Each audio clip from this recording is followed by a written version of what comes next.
Hello everyone, start करते हैं आज के वीडियो को। और आज के वीडियो में हम बात करने वाले हैं हमारे 80वें स्वतंत्रता दिवस के बारे में।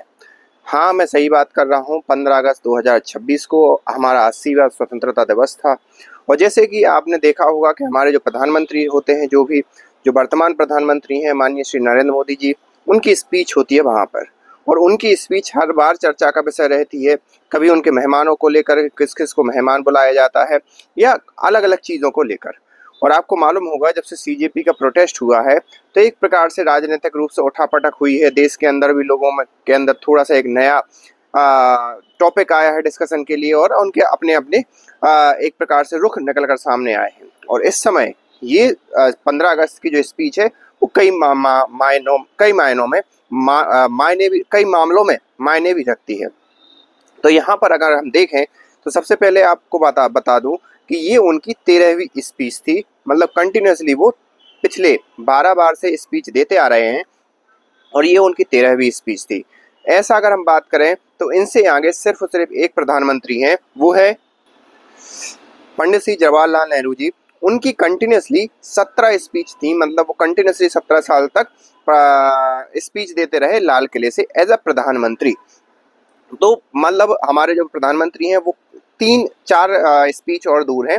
मतलब अगर 2029 का चुनाव जीत जाते हैं तो सीधी सी बात है, उनका उसमें काउंट हो जाएगा। ओके, अब यहाँ पर एक और चीज़ आगे आती है कि आखिरकार ये कौन सा 80वां हो गया। लेकिन इन्हीं प्रधानमंत्री ने, माननीय नरेंद्र मोदी जी ने 2047 को हमारा विकसित भारत बनाने का लक्ष्य रखा। और उसी विकसित भारत को ध्यान में रखते हुए जो अरेंजमेंट था इस स्वतंत्रता दिवस में, चाहे आप शस्त्रों का अरेंजमेंट देख लो, चाहे उनके वाक्यों का या उनके संबोधन का जो अरेंजमेंट था, उनकी बातों में जो चीज़ें निकल कर सामने आई, वो उन्हीं सब चीज़ों को ध्यान में रखते हुए थी। और उन्होंने सप्तधारा का भी जिक्र किया, जिसमें उन्होंने अलग अलग जगह को टारगेट किया। जिसमें सबसे पहला था स्टूडेंट, दूसरा था ग्रीन इकोनॉमी, फिर ब्लू इकोनॉमी को देखा, मेक इन इंडिया पर भी, मैन्युफैक्चरिंग पर भी जोर दिया, गति शक्ति पर भी जोर दिया। और यहाँ पर जो हमारी सॉफ्ट पावर है, जो कि हम अपनी मूवीज़ के थ्रू, अपनी कल्चर के थ्रू जो प्रमोट कर सकते हैं, इन सारी चीज़ों को दिया। और आपको मालूम होगा कि जो 21 तोपों की सलामी टाइप का आपने वर्ड सुना होगा कि ये सारी चीज़ें कभी होती हैं। तो जो भी हुआ आज इस स्वतंत्रता दिवस में, या जिन भी हथियारों का प्रदर्शन इस स्वतंत्रता दिवस में किया गया, वो सारे के सारे स्वदेशी थे। स्वदेशी मतलब भारत के अंदर निर्मित थे। तो ये एक स्पष्ट संदेश दिया गया, न केवल भारत के लोगों के लिए, बल्कि फॉरेन या विदेश के लोगों के लिए भी, कि भाई हम भारत इतना सक्षम है कि जो खुद के हथियार प्रोड्यूस कर सकता है। और अगर भारत खुद के हथियार प्रोड्यूस कर सकता है तो भारत की जो क्वालिटी है वो भी अनमैचेबल है। और भारत क्वालिटी स्टैंडर्ड को लेके कोई भी प्रकार से कोताही नहीं बरतता। और अगर आपको परचेस करना है तो आप परचेस कर सकते हो भारत से। तो ये सारी चीज़ें ये दर्शाती हैं कि वर्तमान गवर्नमेंट किस दिशा की तरफ काम कर रही है। साथ ही साथ उन्होंने एक और महत्वपूर्ण डिसीजन लिया। आपने हाल ही में देखा होगा कि सीजेपी ने एक प्रोटेस्ट किया। उस प्रोटेस्ट में कई जो कोचिंग के लोग थे वो भी शामिल हुए, डायरेक्टली इनडायरेक्टली सपोर्ट किया। तो प्रधानमंत्री मोदी ने डायरेक्ट ही उस कोचिंग इकोनॉमी को टारगेट करते हुए एक निर्णय लिया कि अब भारत की सरकार अपने इलेक्ट्रॉनिक्स इंफ्रास्ट्रक्चर का यूज़ करके अच्छे से अच्छी कोचिंग जो होती है, चाहे नीट के एग्ज़ाम की हो, जितने भी कॉम्पिटिटिव एग्ज़ाम की है, उसकी तैयारी करवाएंगे।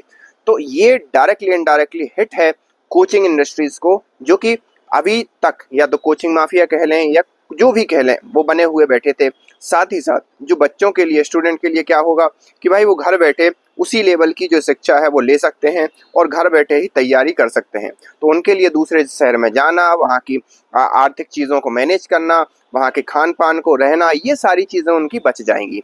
तो ये भी एक बहुत बड़ा कदम है।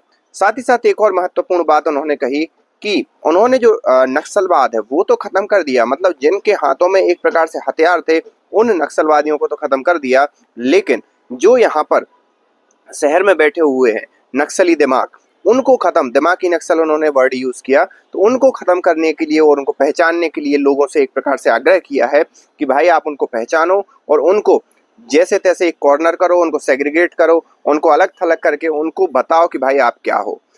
ये सारी चीज़ों के साथ साथ आपको मालूम होगा कि हमारे प्रधानमंत्री मोदी ने कहा था कि हम अपने स्वदेशी वस्त्रों को खरीदें। तो इसी क्रम में उन्होंने जो पगड़ी भी पहनी हुई थी वो एक उस प्रकार के वो एक प्रकार का सापा टाइप का होता है, वो राजस्थान और गुजरात में जनरली बनता है, तो वो पहन के आए, जिससे एक प्रमोट करना हुआ कि स्वदेशी वाली चीज़ों को हम प्रमोट करो और स्वदेशी चीज़ों को ही तवज्जो दो। तो ये सारी स्पीच ना केवल वर्तमान सरकार के किए गए कामों को दर्शाती है, बल्कि भविष्य में भी सरकार किस प्रकार से सोच रही है उसकी तरफ भी इंगित करती है।